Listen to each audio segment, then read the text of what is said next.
Welcome back to the Hive Doctor, your beekeeping mentor. It's my job to take the guesswork out of beekeeping for you so that you can have fun and maybe get stung every once in a while.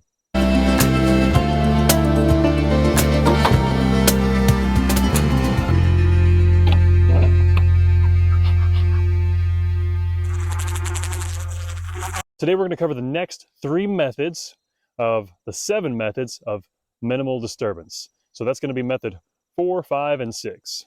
Method 4 of the methods of minimal disturbance is for the bees and your own good. It's what I call smoke the hive, help them thrive. Now, there's a lot of misconceptions about what happens to a beehive when you smoke it. I've heard many things from it puts the bees to sleep, and bees never sleep. They're constantly working. It calms them down, which absolutely makes 0 sense, because if you thought your house was on fire and filled with smoke, would you be calm? I don't think so. You'd probably be, hopefully, running for the nearest exit. Bees aren't thinking the same thing either. They're certainly not sleeping, and they're definitely not calm when you smoke them. So what is it that the smoker does that we as beekeepers need to use one? Well, remember, in previous videos, I've mentioned that honeybees work from pheromone, which is their smell. That's their primary sense, especially within the hive, that they use. They definitely have other senses, and they use those as well when they're out traveling and foraging, finding their way around. But when it comes to pheromone, a hive is very sensitive on the pheromone of the queen for everything to work in a very homeostatic way. And homeostatic is just a really fancy word for everything working together. And when we go and we disturb a hive, we're messing with that homeostatic environment. And it takes time for them to recover from that. So that's why one of the reasons we want to minimally disturb our hives. It allows them to do their thing with less disturbance from the beekeeper. So what does a smoker do? It covers up, the smell of the smoke covers up any potential alarm pheromone that the bees may put off by us ripping into their hive. Now, when you really stop and think about it, when we smoke a hive, afterwards we take off their roof. And so suddenly they're exposed to daylight, any elements, and there's a lot of potential for them to alert everyone in the hive with that alarm pheromone saying, intruder alert, we need to do something about this. So the smoke is going to cover up that alarm pheromone. And when you think about it, right now, I haven't touched these hives. They're already calm. They're just doing their thing. They're happy. And the smoke, though it has a certain amount of disturbance in the hive, it covers up the alarm pheromone so that it minimizes that disturbance. Because if they went on alert from me rummaging around in their hive, it would create circumstances where they would have to go on the offense, I would have to go on the defense, and that would disturb everyone in the hive. So a smoker is kind of keeping the hive in check so that I can come in and ideally do what I need to do in the least amount of time possible. Now there's a second thing that the smoker does. Because we've got all this equipment that touches other parts of equipment, there's always a potential for squashing bees. And it is an unfortunate part of beekeeping. So a smoker is kind of like a way of corralling bees to get them to go where you want them to go and to keep them from where you don't want them to be. So that when you're putting a hive back together, you're not squishing so many bees. They tend to crawl all over the place. They get in the way. They get in your way. You're totally in theirs. But anyways, a smoker is our way of keeping the bees where we want them for their own good. So when we use a smoker, we're cutting down on their sense of alarm, and we're also keeping them from stinging us. So it's the most ideal partnership that I can think of to minimize everything so that it works for the bees and the beekeeper. The 5th method of minimal disturbance is probably my favorite one. I call it go in with a plan.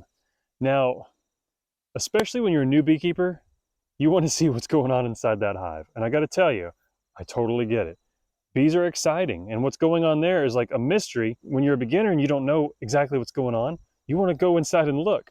But curiosity is a high-risk reason for a hive inspection. And the reason I say that is it takes that fast to accidentally roll or squish a queen between 2 frames, and you only got one of those in your hive. So it's a high-risk reason, because unless you have a serious reason for going in that hive, other than curiosity, you shouldn't be doing it. So when we go into a hive for an inspection as beekeepers, it's always with a certain plan in mind. And that plan is dictated by the time of year and the activities that are going on in your area and in my area at that time of year. So some examples of this would be, if I just made some splits, I would need to go in a couple of weeks later to make sure that they have a laying queen, or if they don't, I need to remedy that situation. Or another reason would be to see if the honey is ripe for harvest. Or I might need to go into a hive and take some of their resources from a strong hive, of course, and share with a weaker one. So there's always a reason to go into a hive. And by developing reasons, you're going to attune yourself as a beekeeper in with the seasons more, and with knowing what you're doing with bees and when you need to do it. One of the biggest questions I get from new beekeepers and even people who aren't even in beekeeping is, how often should I check my hive? And it has nothing to do with a number. It has nothing to do with how often you should be doing it. It has everything to do with, why do you need to check it? What time of year is it? And what beekeeping tasks need to be done right now? The sixth method of minimal disturbance is something I call everything in its place. And that has everything to do with, when you are finished with a hive inspection, you leave things as you found it, within some lenience. This is primarily focusing on not breaking up the brood nest. Now in beekeeping, the bees create their nest on the frames that are in the middle of the box. And on the outsides, those other frames are the honey sandwiching the brood nest.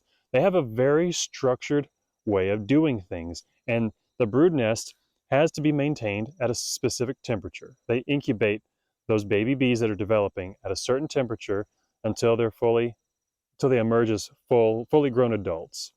And then the food is readily available on the outside. That's just the way bees work, from the inside out.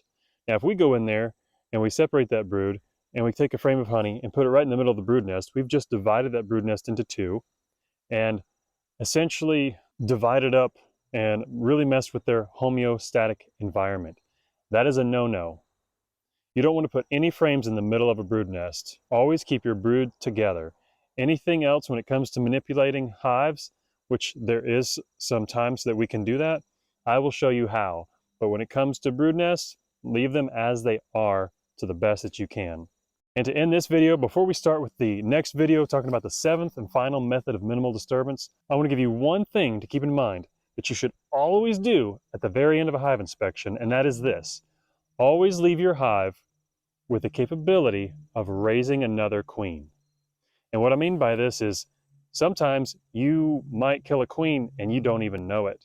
It's an accident.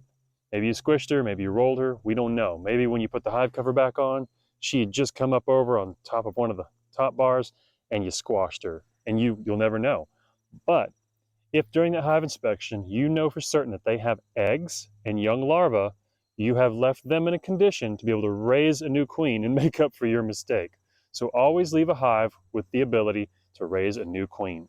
All right, so that's it for this one. Go ahead and head over to the next video so that you can learn the final, last, seventh method of minimal disturbance. As always, thank you for watching. To my apprentices, don't forget to drop me one of these. Check the description and the links below for the tools and equipment and gear that I use. And don't forget to subscribe.